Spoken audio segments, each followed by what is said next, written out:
Well, hi, and here we are once again with another episode of Unstoppable Mindset, where inclusion, diversity, and the unexpected meet. We get to do lots of unexpected, although, we'll see if inclusion or diversity come into it. Our guest today, the person we get to chat with, is Wendy Steele. And Wendy is the founder of an organization called Impact100. She's going to talk about that, I know. She'll talk a lot about that because she's had a lot of involvement in that since 2000, I believe. Well, anyway, Wendy, welcome to Unstoppable Mindset. We're really glad you're here. Thank you so much, Michael. I'm happy to be with you today.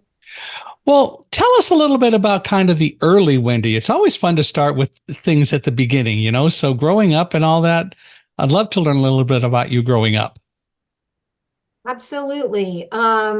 I grew up, I was born in Connecticut and then moved to St. Louis, Missouri, or my family did when I was young.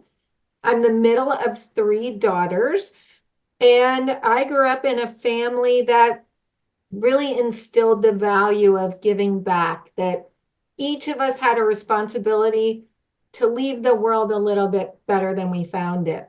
And that was something that I took very much to heart as a young girl. But it wasn't too long. In fact, I hadn't even entered high school yet when we lost my mother. And at that point, the tables turned a little bit. And I went from seeing myself as someone who could help others to understanding that I needed help. My sisters needed help. My dad needed help. And we got it from a lot of local women who really never even knew my mom, but knew what three young girls and a single father would need during times like this. And it really changed my whole perspective to understand what a difference it can make when somebody steps in to help you when you really need it most. So kind of all that help that you got from women where you were and all that, I guess, sort of enhanced or justified what you had been learning growing up about giving back. Exactly. But it flipped the switch, because giving to other people gives you a certain satisfaction. But at least in my young life, I didn't really know how it felt on the other side of the transaction, if you will, the other side of my generosity. And once I did, it really changed my perspective. And if anything, made me quicker to help others. So when did you figure that out? Because you had sort of indicated that your view had sort of switched, and then you started getting help. So when did you figure out that maybe it was right from the beginning? Yeah, it was pretty early on. What happened that made it different for us was that when my mother died, the women came around us the way you might expect in the beginning. We had casseroles left on our front doorstep, or moms would offer to drive extra carpool shifts, or, little things in the beginning like that are very helpful. But the remarkable thing is that several of these women, they just kept helping. So by the time I was invited to my first high school dance, one of the moms stepped in and took me shopping because my dad's idea of where we should go for a nice dress for a formal dance for a young girl was Sears. And luckily for me, this mom took me to the mall and I got to pick out a dress that was a little bit more suitable to my age. And she smoothed everything over with my father and told him that the dress was appropriate. So she really did what I call PhD level giving, and understanding that it can be sometimes easy to give in the beginning, but then we get distracted and we move on. And there were women who never moved on. They just kept helping without ever being asked before we even really knew what we needed. Well, your dad was well-intentioned, though. Yes. Just not very knowledgeable where girls were concerned and all that stuff. Exactly. Yeah. Well, so where did you go to high school? Where was that? Is that in Missouri? Yes, I went to high school in St. Louis, and I went to a Catholic all-girls school, but I wasn't Catholic, and I was the only non-Catholic in my class. But I went there because all my friends were going to go there, and I couldn't imagine staying in the public school system if all my friends were going to an all-girls Catholic school, and I loved it there. It Yeah. took me a minute, but I loved it there. Well, that's cool. Yeah. And was that an extra expense, or was there a scholarship, or how did that work? Because I'm sure that would have fretted your dad a little bit. You know, the school that I went to is one of the most affordable schools in the area. So although there was an expense, it wasn't a burdensome one. Uh And huh. so it worked out the way it did. So when I think he was really happy to know that I was safe and I was in an all-girls school versus, whatever was happening at the time in the Yeah. local public school where we lived. Yeah. Which even now is probably a whole lot more riskier than when you were going to school. Right. Yeah, I'm sure.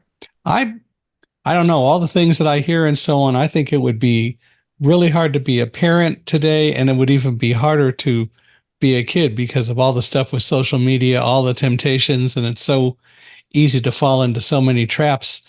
And it was certainly not that way nearly as much when I went to school, and you went to school after I did. But I'm sure you experienced the same sort of thing. So I just think a whole lot worse now. It's kind of scary, isn't it? Yeah, yeah, I am happy I got through it all when I did before social media would record my every Yeah. mistake or, embarrassing moment. So, yeah, Now, it's tougher on kids do today. you have kids? I do. So I am in a blended family, and together we have five children. Three came from my first marriage, and two came from my husband's first marriage. And so we are very, very lucky to have five amazing adult children. Yeah, but even though they're adult children, they went to school after you, so I'm sure they probably would, if they're reasonably settled, say the same thing, that it'd be a whole lot tougher to be a kid today. That's for sure. Yep. Yeah, that's too bad. Mm. But we'll get through it, and maybe it does help build character if we can teach kids what they need to know, and they can resist all the temptations. But that's a subject for another day, I guess. I guess. So, what did you do after high school? Well, after high school, I went to Connecticut College and I studied economics. I Ah, My grandfather was a banker, and my grandfather taught me when I was a young girl. This would be my mother's parents. My grandparents really were also very helpful after my mom died. And he was a banker. And when I asked him why and what made him, stay in the banking business, he said that as a banker, you get to help people. And he explained about loans to help someone start or grow their business. Now, he was a banker in rural Michigan, so a lot of his customers, they were farmers and they were people who might have owned a very small business, but they were saving for education or for retirement. They were trying to make sure that they could take care of their families. And he described how banking worked and how it could help people achieve the goals that they set for themselves. He also told me that during the Great Depression, not a single customer of the bank was foreclosed upon. Every customer got dealt with on an individualized basis to work out a repayment that could work for them. And hearing this and admiring and loving my grandfather the way I did, I thought, well, that's what I want to do when I grow up. And that's exactly what happened. that is kind of cool that not one person was foreclosed on, and they they survived and they moved forward over time. Yeah.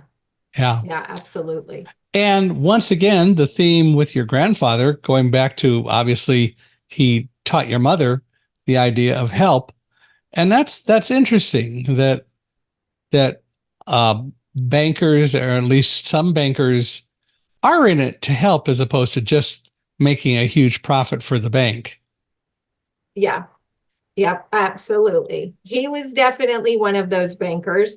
And I think in those days they had enough latitude that they actually could help customers. I think it's harder now with the regulation and all the things that govern banking, but it definitely was able to work that way for them.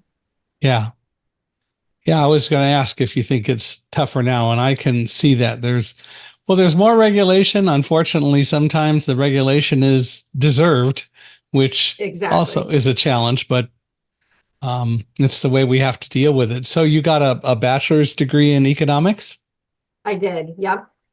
Did you go on and get any advanced degrees or stick with No, that? I went right into banking and stayed in the banking business for just over 20 years. My specialty was in the private bank, and so I took care of high net worth clients.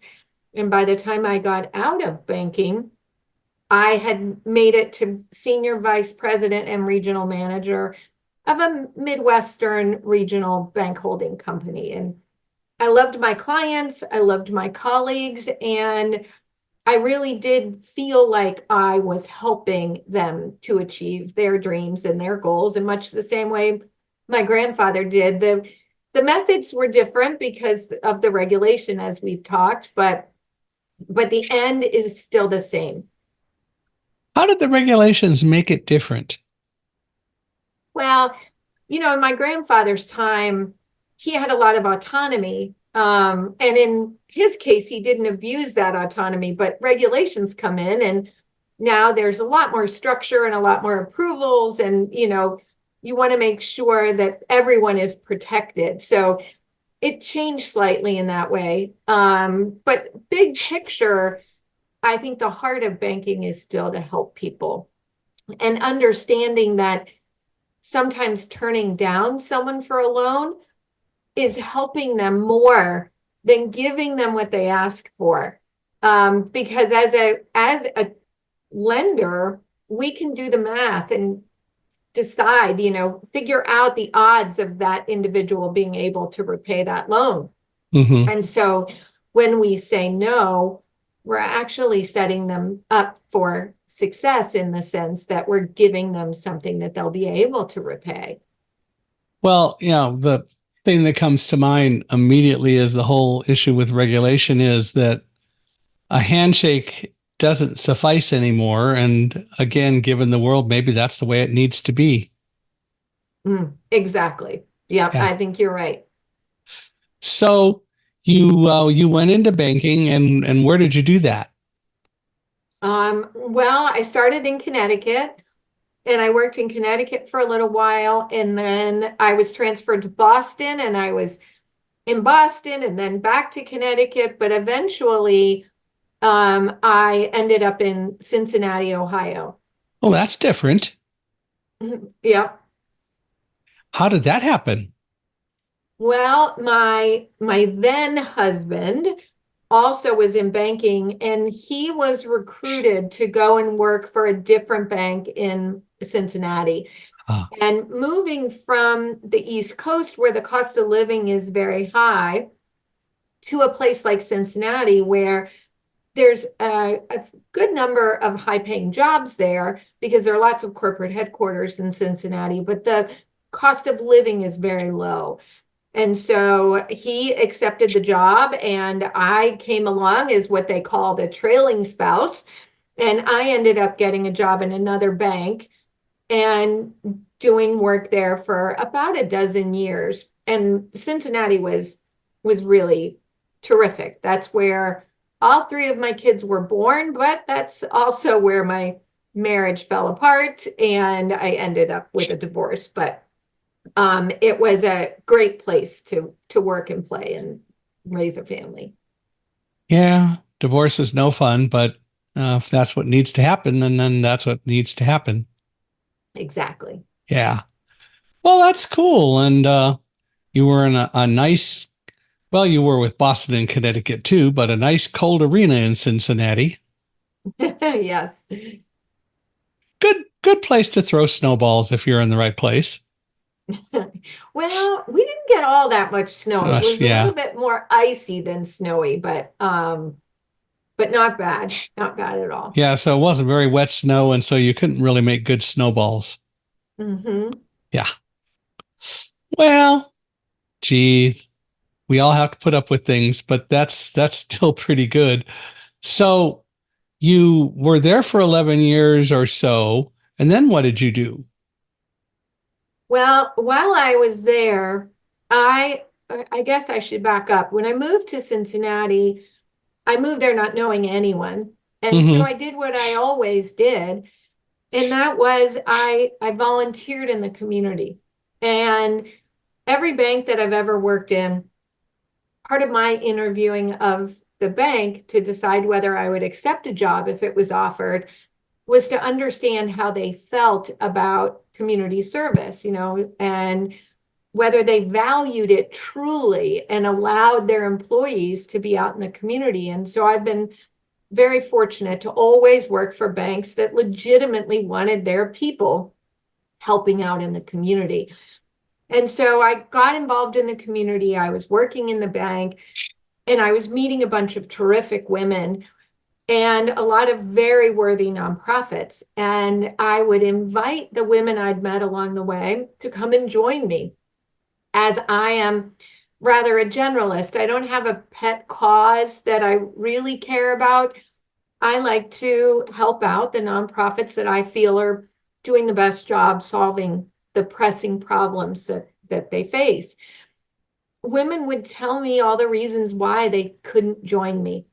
They couldn't pay a sitter $10 an hour to come and volunteer with me, or maybe they traveled for work and they couldn't go to regular meetings. There was this sense that they didn't know enough. They didn't have enough to give to make a difference. They would tell me that if they ever made a donation in the past, they never really knew what happened. Did the money get spent and how? Did it matter? What happened because of their donation? There was also a little bit of skepticism after a high-profile nonprofit CEO was caught misbehaving after making quite a lot of money and seemingly getting paid better than his for-profit counterparts. And what I knew was that women needed to be involved in the solution. They needed to know what it felt like to give back. But what I realized was that as much as women's roles had evolved over the last several generations, women's philanthropy really hadn't. Everything in the world of women giving back was time-based. It was based on volunteering and rolling up your sleeves. And although I think that's a vital part and really a powerful part of helping others, we weren't doing as much in the actual check writing to support nonprofits. And so in the summer of 2001, I got out a spiral notebook and a pen, and I started to write down all the reasons women had told me as to why they couldn't get involved in the community. And one by one, I worked to overcome every one of those reasons, like I suppose any good salesperson would. And when I was finished, what I had on the page is what ultimately became Impact 100. Hmm. So you you were obviously on a journey and you wanted to deal with it. So when you say you overcame them and you overcame all the objections, what does that mean? Well, for example, women who said they couldn't make regular meetings, or the women who said they didn't think they had enough to give. What I did is I created Impact 100 to overcome those. So in this case, what it means is in a local community, the goal of Impact 100 is to gather at least 100 women who each donate $1,000, pool 100% of that money together, and offer it right back to the local community in grants of $100,000 or more. Women, other than making their $1,000 donation, had no obligation of time. It was one woman, one donation, and one vote. By democratizing philanthropy in this way, women who didn't have time to go to meetings or weren't interested in going and being a part of the vetting of these nonprofits, they didn't need to. But those who did, it was a very transparent process. They could see and understand exactly what the nonprofits were looking for, and everyone had an equal voice at the table. And when we do this, it just creates a very powerful network of women who are passionate about helping their community and coming alongside each other. And so that first year, we had 123 women write a check. We received over 100 applications from local nonprofits and ultimately awarded a single grant of $123,000 to the McMicken Dental Clinic, which is in Over the Rhine, which at that time was one of Cincinnati's most challenged neighborhoods. It's now gotten much better, but then it was a difficult part of town, and this particular clinic took care of the dental needs of the homeless and uninsured, and really changed lives in a significant way. Mm.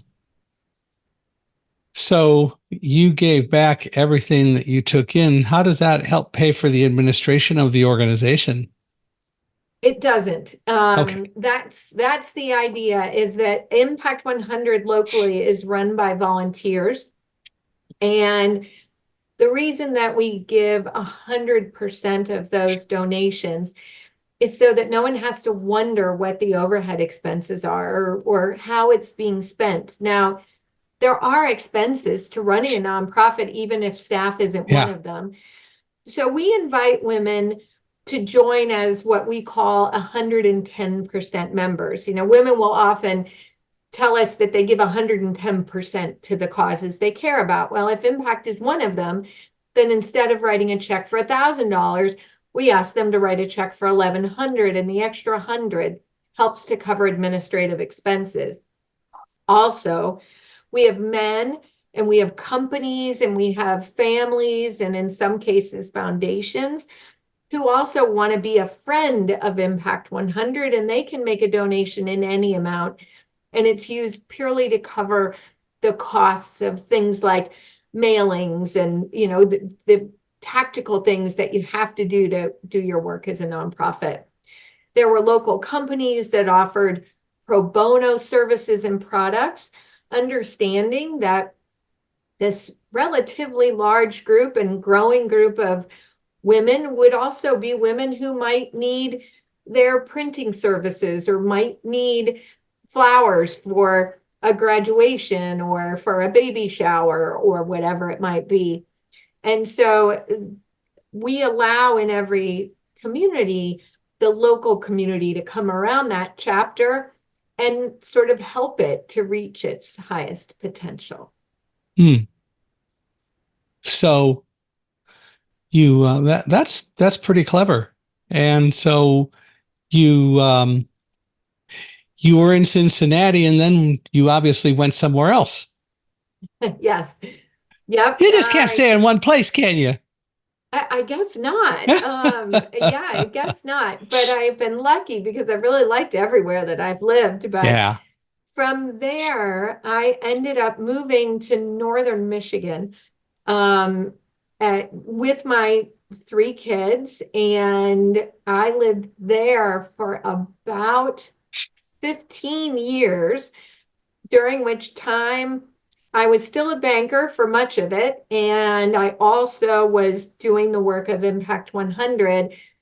And in those intervening years, gosh, Impact 100 has just continued to grow. And now about 5 years ago, my mom, as you know, died when I was a kid. My father passed away in 2013, but my husband's parents were here in Florida. And so about 5 years ago, we were empty nesters. The kids had all gone to college and beyond, and we worked remotely back way before COVID.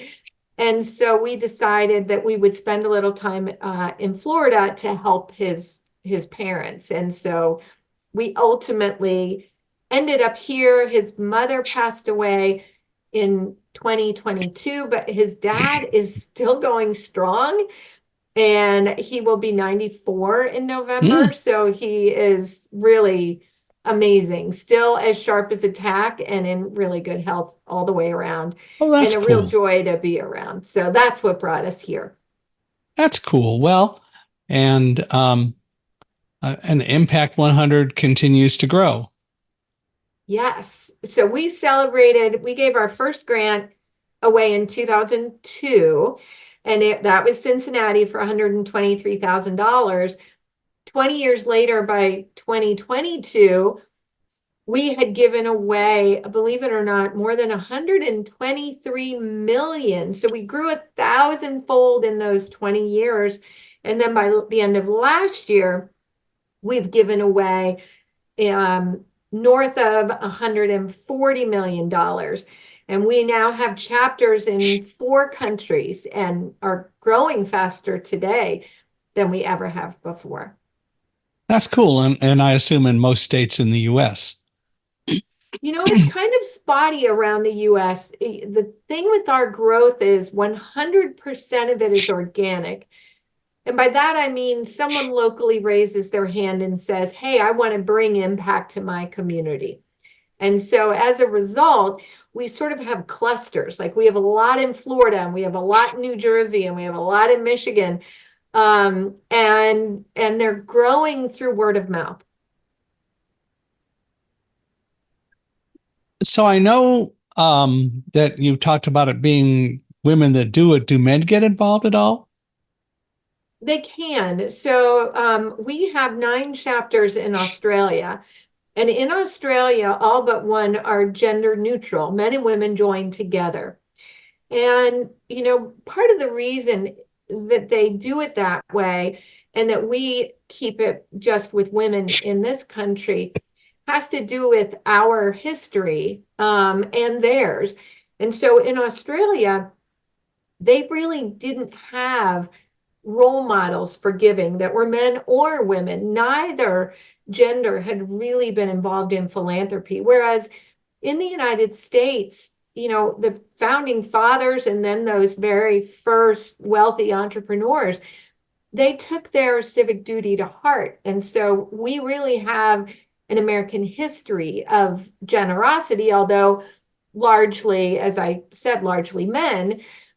Women would typically have time and they would volunteer. But what struck me, and it was part of what led me to create Impact 100, is I remember hearing a story about a local church, and they had come into some serious financial trouble.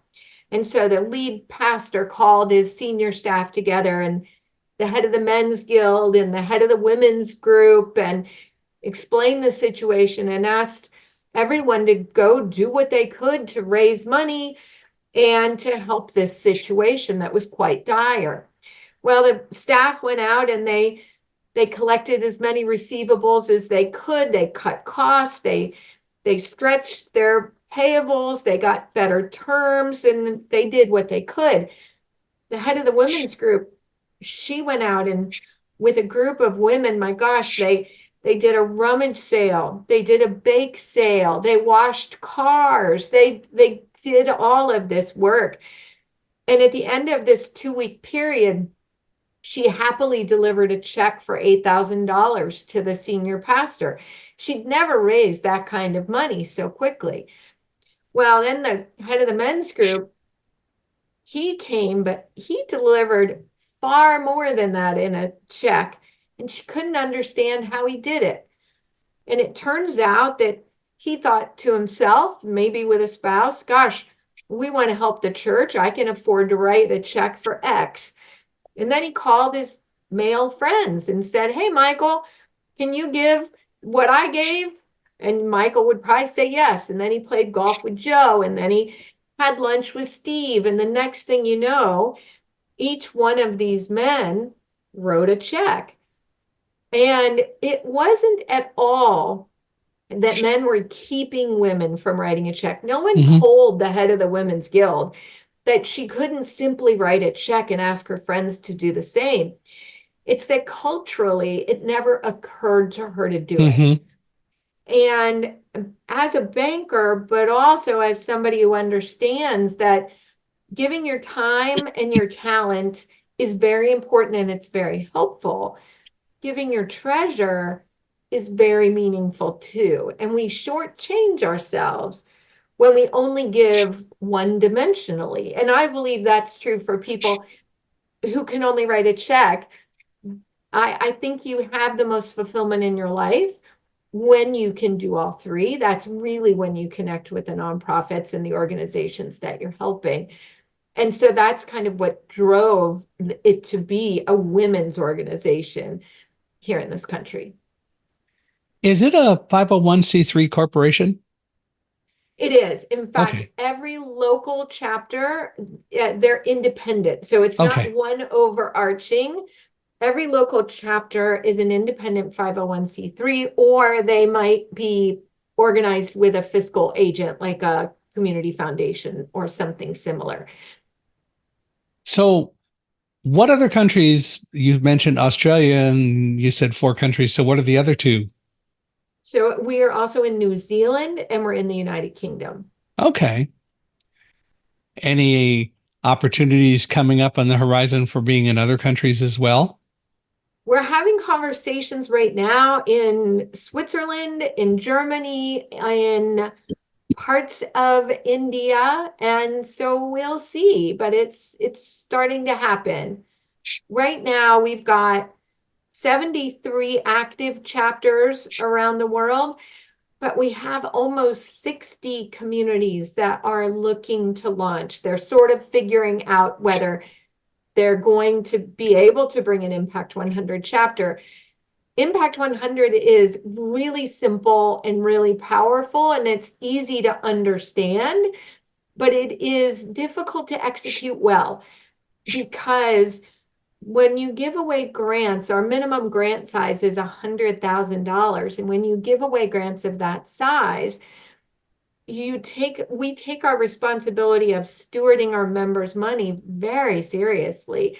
And so there's a lot of process to make sure that when we give a grant of $100,000, it goes to exactly what it's supposed to go to, and our members' dollars are protected and well cared for. What's the largest grant that you've given? Well, the largest grant was for $184,000 that was given to a single organization. But I will tell you that our Impact 100 chapters can vary in size. Right. The world's largest chapter in a single day gives away $1.1 million. They have over 1,100 members. And in fact, this year they haven't started giving money away yet, but they are giving away 1.2 million.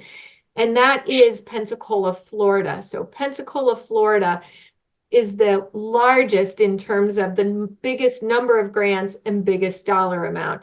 But the largest single grant was in Cincinnati, and it was $184,000. But every increment of 100 members, we give away another grant. So 200 members, we give 2 grants, and so on. Now, you talked about the cultural differences, like between men and women and so on. And I, having worked for a nonprofit, appreciate exactly what you say, which is it's really, if at all possible, best to have all 3 dimensions. Do you spend time, or is there a way that Impact 100 teaches members about maybe looking at being more than one-dimensional in the whole giving process, that they can help people learn that it's culturally okay to write a check as well as going out and doing bake sales and giving of your talents. So time, count, talents, and treasure are all very important. Do you help teach people the value of that? It's interesting. I'm not sure that we necessarily teach people how to do that, although I think many of the women who come into an Impact 100 chapter, they are writing a check for $1,000 for the first time. In other words, they've never written a check for that big. It doesn't mean that they haven't donated to nonprofits prior to Impact, but we have provided a viable path for them to feel like they can write that check. Now, very often they're also interested in doing these other things. And so we do offer opportunities. They're invited to participate in ways where they can do things beyond writing the check. It's not a mandate by any means. Right. It's simply an invitation. And many of them, once they start getting involved and they really start to realize that in every local community, there are heroes who are doing the heavy lifting in those nonprofits that are really moving the needle for the people and the causes that need it most. And I think it's like you're just compelled. You have to do more. And for those who have deep resources, they might write an extra check and help out financially. Others might introduce these nonprofits to their network or to other funders. And certainly others will volunteer, whether it's, to paint the side of the barn or whether it's to sit on the board or an advisory committee to help. They find a way that works for both what the nonprofit needs and what the women's schedules and other commitments will allow. Well, you have certainly created an interesting and a dedicated and committed community. Does Impact 100 ever have meetings like National Convention or anything like that where people from around the country or perhaps even around the world come and get together? Or is that kind of something that doesn't really fit into the model of what you're doing? No, that's a great question, Michael. We do that. We call them global conferences, and we typically have people who come from outside the US. Right now, we have only had them in the United States, but I imagine there will be a time that we'll have them overseas as well. Every other year. So my work at Impact 100 Global is I help existing chapters who, because they're run by volunteers, you've got built-in turnover, and those volunteer leaders need to be trained. They need to understand how the model works, best practices and resources. So my job is to work with all the existing chapters to help them reach their highest potential.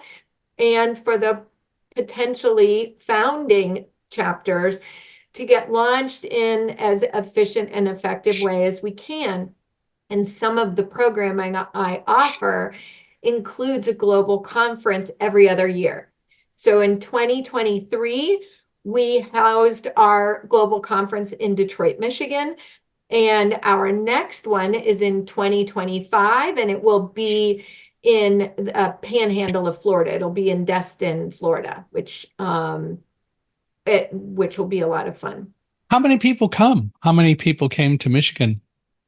A couple of hundred usually come. In this case, it's usually 3 days, and it's a very intense curriculum. But women come in part to learn from each other.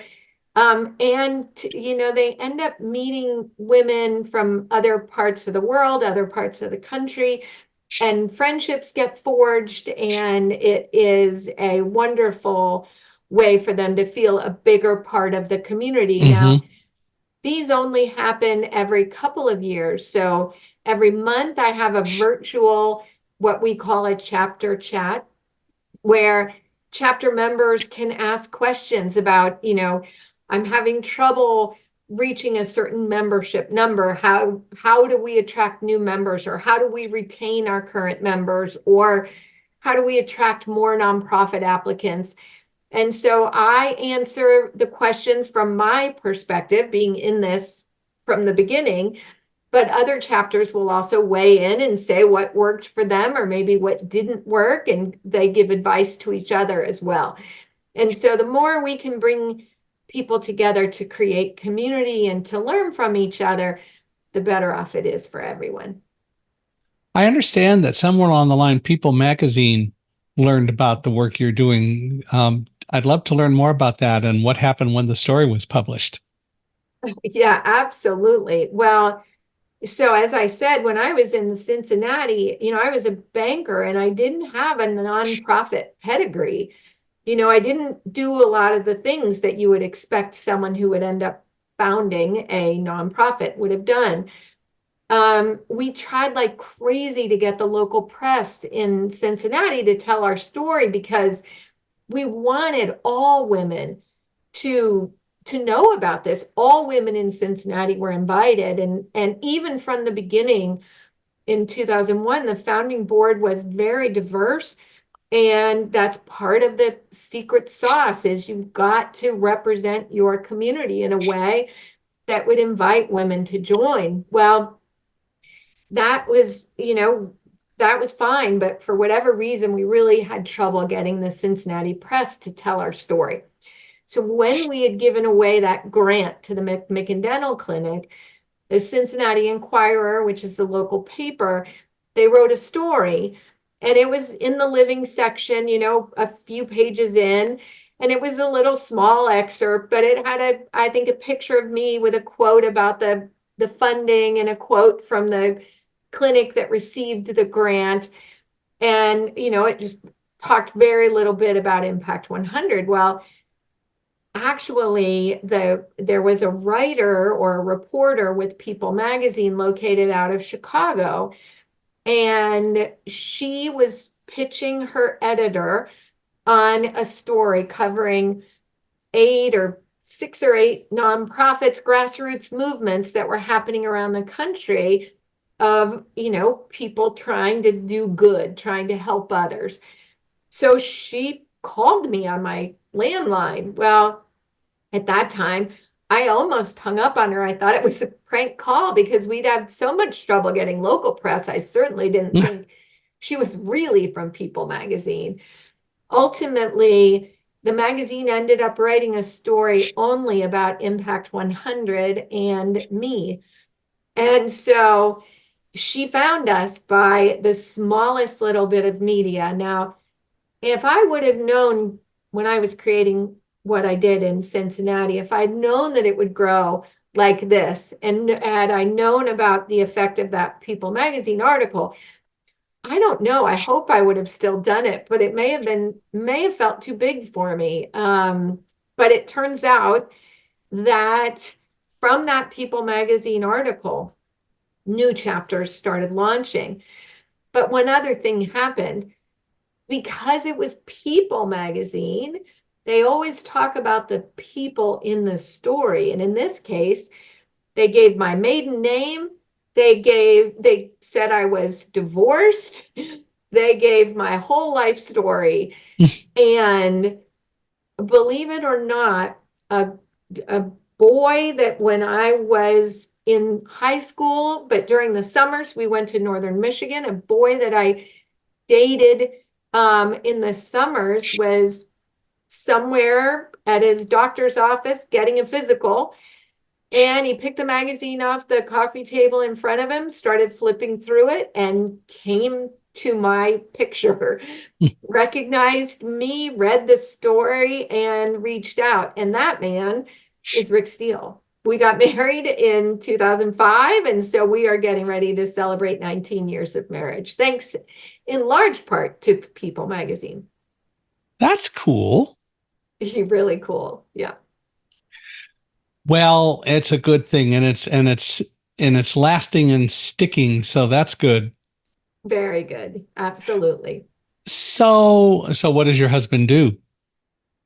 My husband is an industrial design engineer. He works for a company called Polaris, which Mm. most people think of Polaris as snowmobiles, which they do, but they also do Indian motorcycles. They do all the off-road vehicles. They do something called a slingshot, which is kind of a fancy cross between a car and an ATV. But what my husband does for them is he puts the designs with a whole group of others, but he puts the designs in the computer for the next vehicle that's going to come out or the next snowmobile, whatever it's going to be.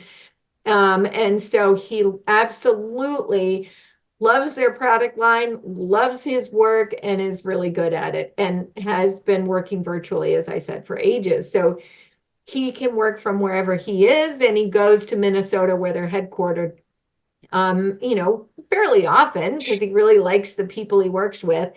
But most of the time, he has a home office and stays right here.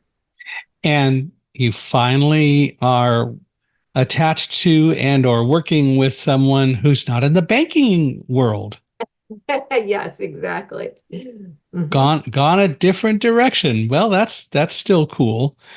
Yeah. So you wrote a book, Invitation to Impact. I'd love to Yes. learn more about that. What Yes. prompted it and what's it about and all of that. You know, I always sort of had in the back of my mind, I thought I would write a book. People had always asked about how Impact 100 got started, and they were looking for me to do something like this. And what happened was Carrie Morgridge, who is part of the Morgridge Family Foundation and a prolific author in her own right, she and her husband John created MFF Publishing, which is the publishing arm of the Morgridge Family Foundation. And they decided that they wanted to tell the stories of nonprofit leaders, that those were the stories they wanted to tell through their publishing arm. And so she asked if I had ever considered writing a book, and I said yes. And she said, perfect. And so I was the first book of MFF Publishing. And what this book really talks about is part my personal story and part the story of Impact 100. And then I would say part sort of generosity in general, why you want to train your kids to be generous and how to do that. And the good ways to give and the ways to give that really aren't all that helpful. Part of it was that, if people in your audience were to hear me or see me on your podcast and they think, oh gosh, this woman, it must have been easy, or she must be super smart, or she probably didn't make any mistakes. I wanted to make the journey real, that I made mistakes along the way, and there were things that I didn't get right, and I didn't have this perfect pedigree. But what I did is I didn't let go of the idea that I could make the world better, that I could create something that would make the kind of change that I was hoping to see. Because I think sometimes we all have ideas about what we can do and how we can help people, or some big idea. And then that voice in our head sort of talks us out of it. And so my hope is that people who read the book would understand that if I can do it, they can do it. And that you just have to stay true to your vision and work hard and surround yourself with people who know things you don't know, who are smarter than you in some areas, and who will respectfully challenge you in order to make you better. And that's a lot of what this book is about. It's a very real look of the sort of behind the scenes. Well, you talk in the book about your teaching your children to be generous through volunteering and so on, but what other ways or how else did you instill generosity in them? Yeah, gosh, thank you. Through everything. We used to volunteer together. We would raise money to help different causes that the kids would work on that they were interested in. In the beginning, it was the animal shelter, but it would grow. One of the most important things I did when they were very, very young is it was around Thanksgiving time, maybe just after.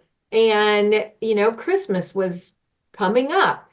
And the kids were little and they were talking about what they wanted Santa Claus to bring. And we had a basement playroom and I brought them down there and I said, well, my gosh, look, your shelves have books and toys and games. There's no room for anything else.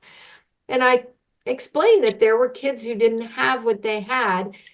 And maybe before they start thinking about the list of what they want, maybe they should think about the things that another child might really enjoy playing with. And so the kids each filled big black garbage bags, those leaf bags, with toys and stuffed animals and things that they didn't necessarily play with anymore. And then I did something that I would advise any parent who's trying to instill this in their kids.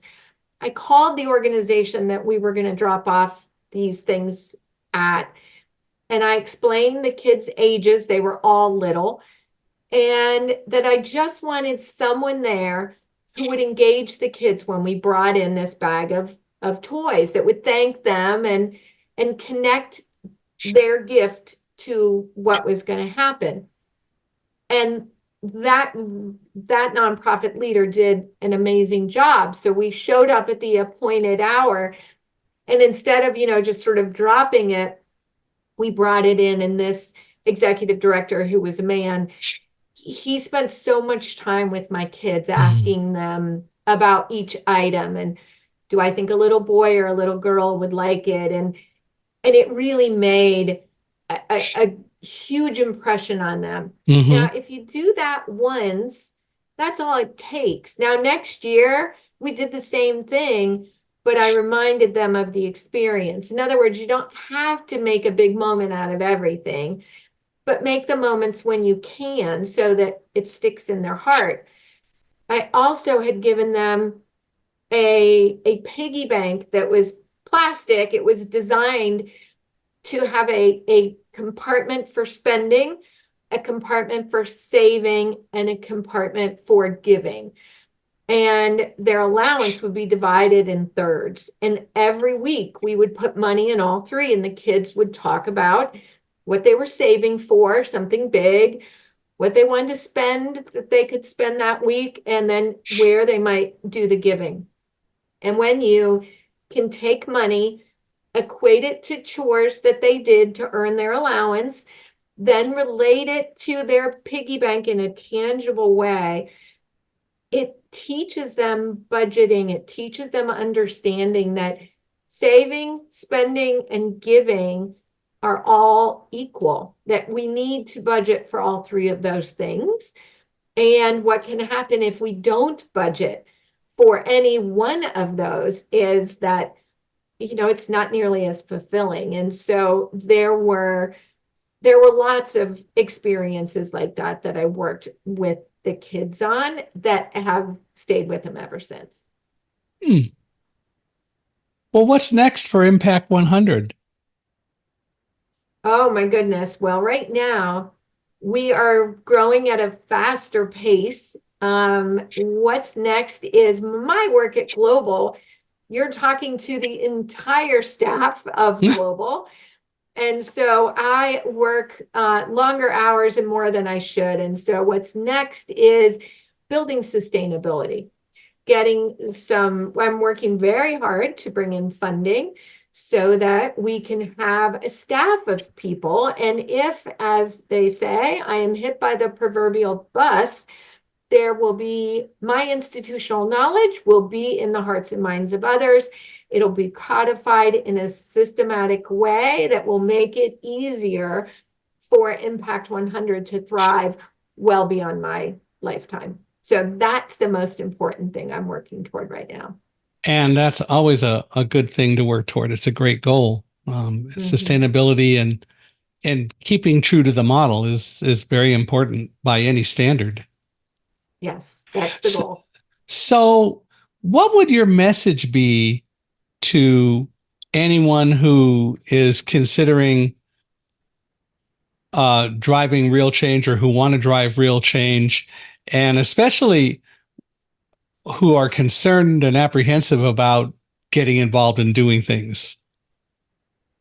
I would say listen to your heart, that if there is something that's on your mind and on your heart that you think you want to do, I would listen to it. I believe that thing that's in your head or in your heart, it's an indication that it's your responsibility to affect change in that particular area. So don't self-select out. Trust your feelings and do what you can where you are. And if you can involve other people in it, all the better. When I created Impact100, I'd never given $1,000 to a charity. I'd never done that. But I knew I could do it. But I also knew that me doing it alone wasn't going to move the needle the way it would if I brought everyone else along. And so I hope that anyone who's out there listening and who has an idea or an inkling of what they think they want to do, I hope they pursue it with as much passion and energy as they can muster, because it likely will be much more effective than they can imagine, and it really can make the world a better place. If people want to reach out and contact you, maybe talk about starting a chapter, maybe learning more about Impact100, or who want to meet you, how do they do that?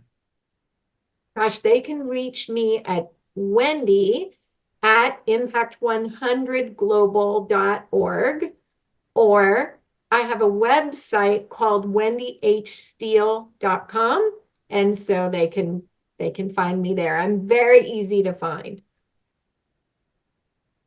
Well, and that obviously means a lot. So, and Steele is Steele, just to make Yes, sure thank people you. know. Great. Well, I want to thank you for taking the time to be with us today and talking about all of this. I think it's important. I think it's valuable, and I think you've given us all a lot to think about, and hopefully we'll think about the whole concept of giving and donating our time and treasures and talents in a little bit different way. Thank you, Michael. I'm so glad to have been with you today. Well, I really appreciate it. Love to hear from all of you out there as to what you think. If you have any thoughts or want to reach out to me, you're welcome to do so. You can reach me at michaelhi@accessibe.com. That's MICHAELHI at accessibe, ACCESSIBE.com. Go to our podcast page if you would, www.michaelhingson.com/podcast, where you can observe all the episodes that we've had, and that's another way to reach out to me. Michael Hingson is MICHAELHINGSON.com/podcast. Wherever you're listening, would really appreciate it if you'd give us a 5-star rating. We love those ratings, and we love your reviews and your thoughts. So please don't hesitate. And if you know of anyone who might need the opportunity to be a guest on a podcast, and Wendy, you as well, please feel free to reach out, provide introductions. We're always looking to meet more people and bring more people into Unstoppable Mindset. So please do that. So once again, Wendy, I want to thank you for being here. This has been a lot of fun. Thank you, Michael. It was a real treat for me too.